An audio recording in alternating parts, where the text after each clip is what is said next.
Good morning. It's morning of day 7. I am leaving the state park and heading down to Congaree National Park. It's to my southeast. I've got about 2.5 hours of riding ahead of me, and looking forward to today. There's like no wind out. The skies look sunny as best I can tell through the clouds. Actually over there I can see. And looking forward to a great ride today. Really comfortable and quiet last night. Very nice campground, nice hot shower in the morning. And I'm looking forward to going through day number 7.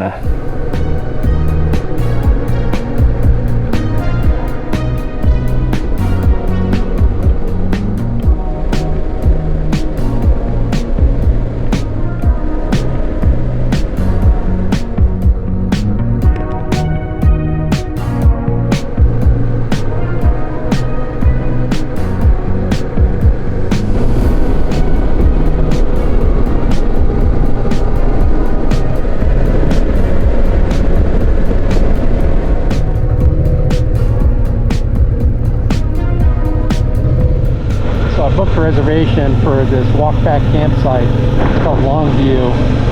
I'm in site number 2, sandwiched between 2 other campers, but it's going to save me a long walk with my gear. Here's the parking lot for the Longview. And what time is it? It's almost noon. Got plenty of time. I'm going to chill out today a little bit before I head down to Savannah tomorrow.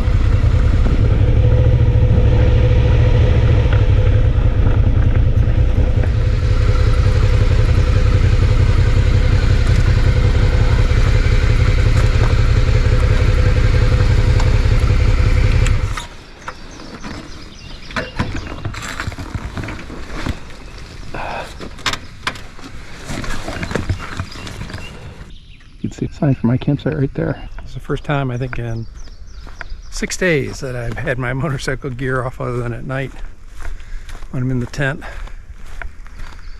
So it is good to get it off.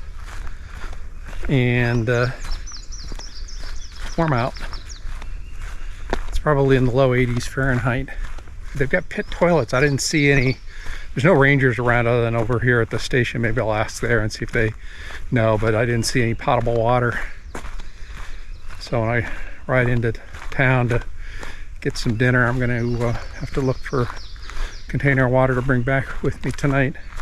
The one disadvantage of the MSR gear that I bought, it has the integral water pouch in the back, which is really nice because I don't have to mess around with the separate knapsack like I was doing on my prior trips.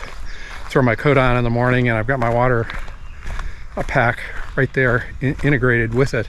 Disadvantage is when I'm doing a little hike like this, there's no way to separate that out.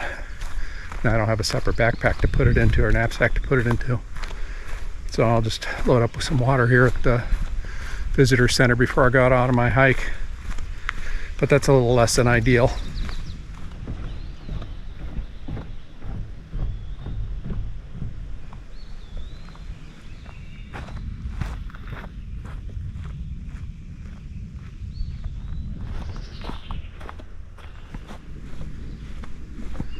It's a 2.6 mile loop.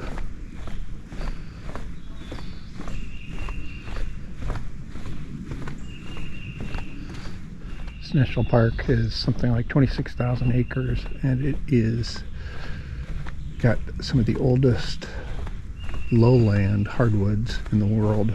Apparently this is like a floodplain, and the floods will come through here up to 15 feet high and deposit sediment and nutrients.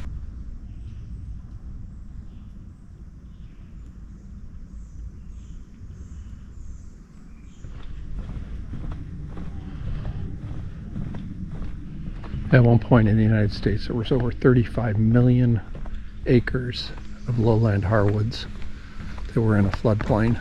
And today, it's less than 1% of that is left, either due to logging or drainage for farming or for cities and communities. And Congaree is the largest contiguous tract of lowland hardwoods left. I think these are called knees, things sticking up out of the ground. and I believe they are tied in with the cypress tree. But according to the film, they don't really know why these things exist other than they believe it helps stabilize the tall trees. Very unusual that there's a whole field of them out there. The park is home to what they call champion trees. There's a process by which they measure the girth of the tree, the height, the spread of the canopy, and they put it into some equation to figure out the size of the tree.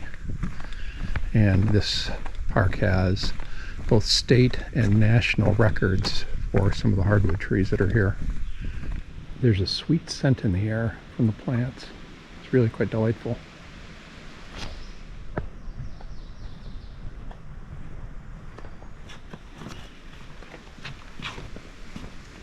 This is an example of a huge loblolly pine. Used to be a state champion. So presumably there's another tree out there somewhere in the state of South Carolina that's bigger than this, but it's gigantic at the base.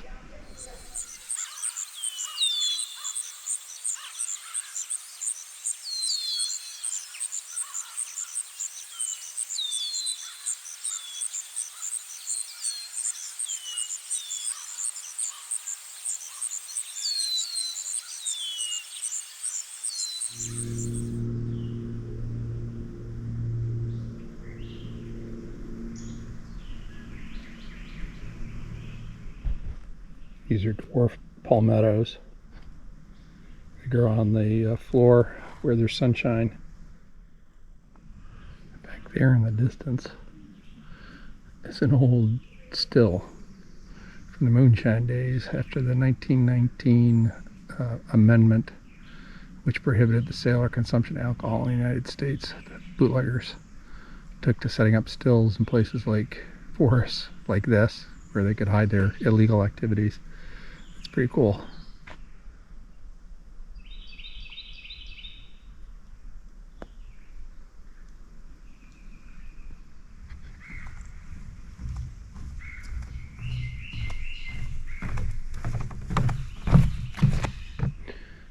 Lizard there. He just took a leap. Tiny little spider web right there. Sounds of the bottom land.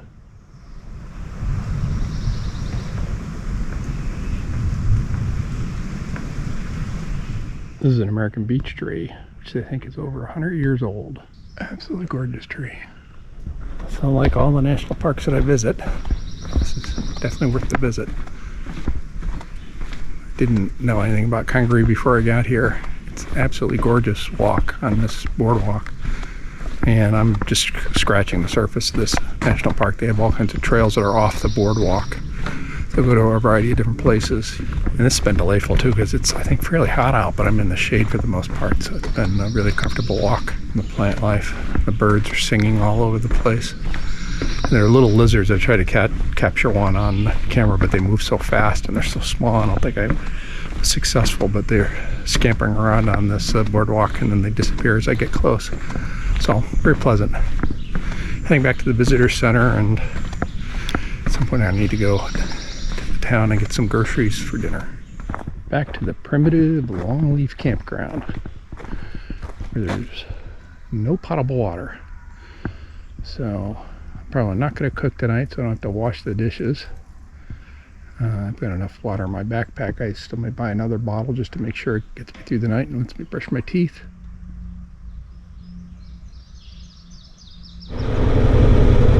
Picked up my groceries and it's about 4 o'clock. Back into the national park. Here we are back at the campground. This is the campground area. So begins week number 2, day number 8. Heading down to Savannah, Georgia, where there's a museum I want to go visit regarding the 8th Air Force. Morning, it's day number 8. It is a Tuesday. Headed down to the Museum of the Mighty 8th Air Force, which was the bomber fighter unit that fought during World War II out of England, flying primarily B-17s. It's down near Savannah, Georgia, so I've got about 3 hours of riding, a little bit before 8 o'clock. Hope to get there by 11. Should be, it's supposed to be a great museum. It looks like it's going to be a nice day. They said some thunderstorms maybe this afternoon, but hopefully I'll miss that. Nice campground here at Longleaf. Campsites are a little close together, so I could hear the other campers next to me, but they were all really quiet, mostly single guys who's camping out. So it was a walk back, a little bit of a pain in the neck, but I got a site up here near the front, so it wasn't too far of a walk. And here we go. Day number 8 begins.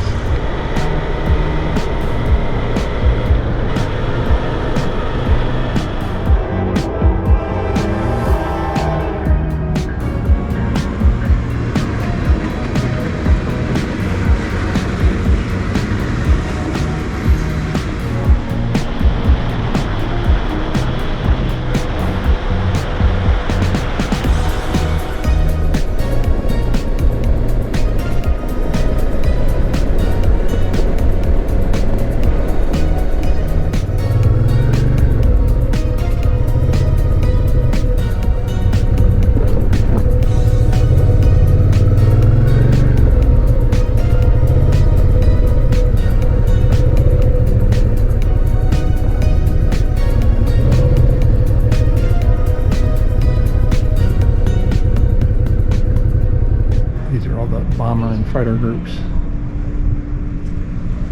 lining the wall here, all the way across there. That's James Doolittle, who led the raid on Japan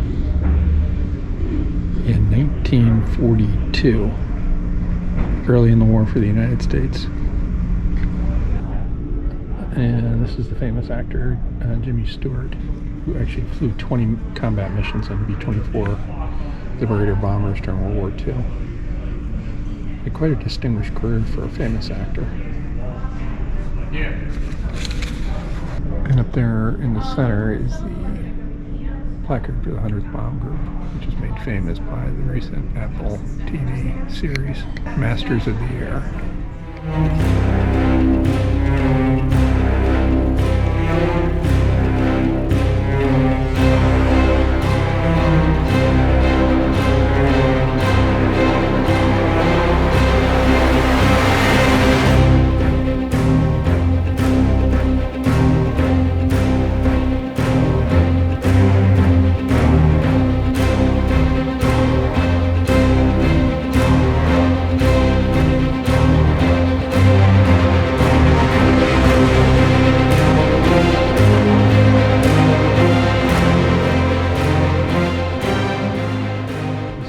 Jacket was worn during the second Schweinfurt run, where 60 bombers, each with a 10-man crew, B-17s, went down that day.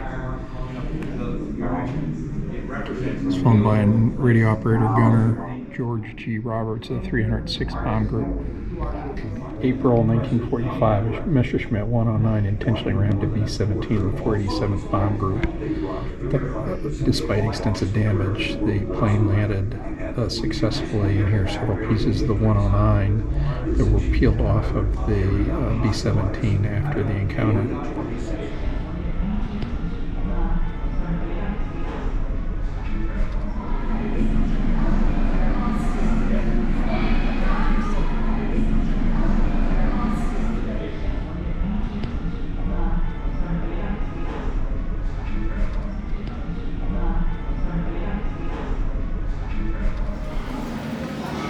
It's a 9-cylinder radial engine. Wright Cyclone used a whole series of aircraft, including B-17. Here's another angle of the B-17. Here's a look at the tail gunner position. 250 caliber machine guns.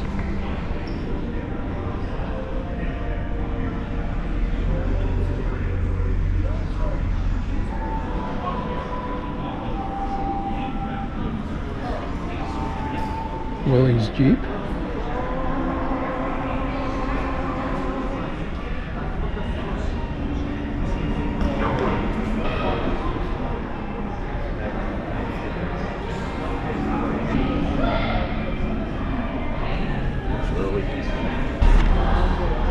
Oh, that's cool. It's top turret.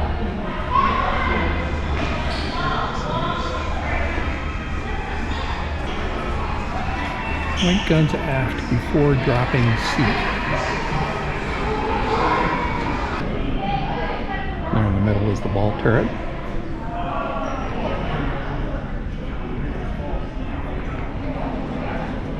This is the nose section of the B-24 Liberator bomber fighting Sam. It's got Uncle Sam with the black eye.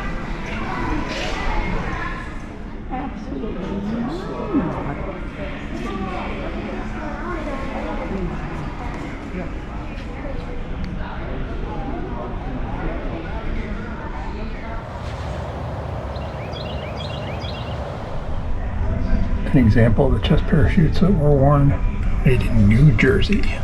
That's the Medal of Honor. Staff Sergeant Forrest L. Bowler, Air Corps, U.S. Army.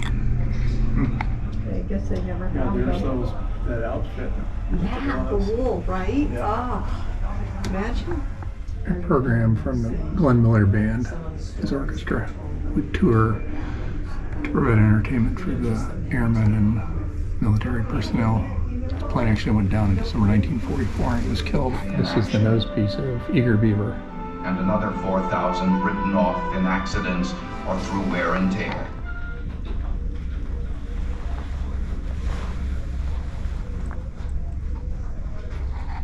And that's very cool. It's an American Red Cross box for POWs. This is a chess set made by POWs at Stalag Luft 1 to help pass the time. This is a handkerchief embroidered by one of the soldiers. He was a POW. He managed to bring back to the United States after the war. This is a special exhibit for the RAF. That's kind of cool. 1943 escape pattern boots. If shot down, an airman removed the boot tops to convert them to shoes so they wouldn't stand out as a military person. This is a silk escape map of France and Spain. 8th Air Force fighter aces, World War II. Here's one of them, Colonel Hubert Zemke. Here's another one, Colonel David C. Schelling. This is the 8th Air Force Medal of Honor recipients.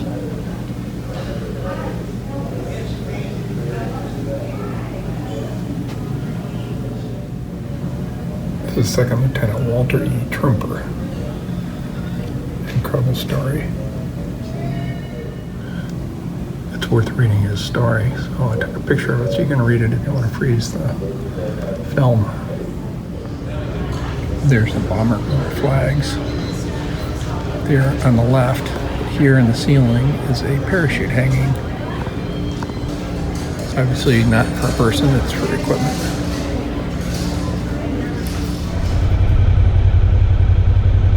On my way to my campsite, and then I'm going to grab some dinner somewhere for a Cajun restaurant if I can find one. National Museum of the Mighty 8th Air Force. Quite nice.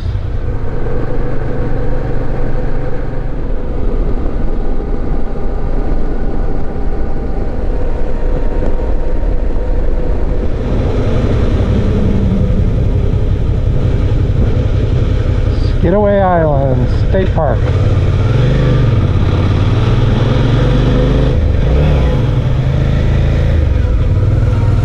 It's 33.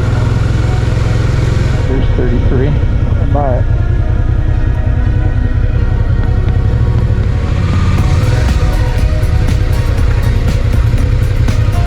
Yeah, I guess it's a spot for a tent. I'll be able to drive a stake. That's nothing new.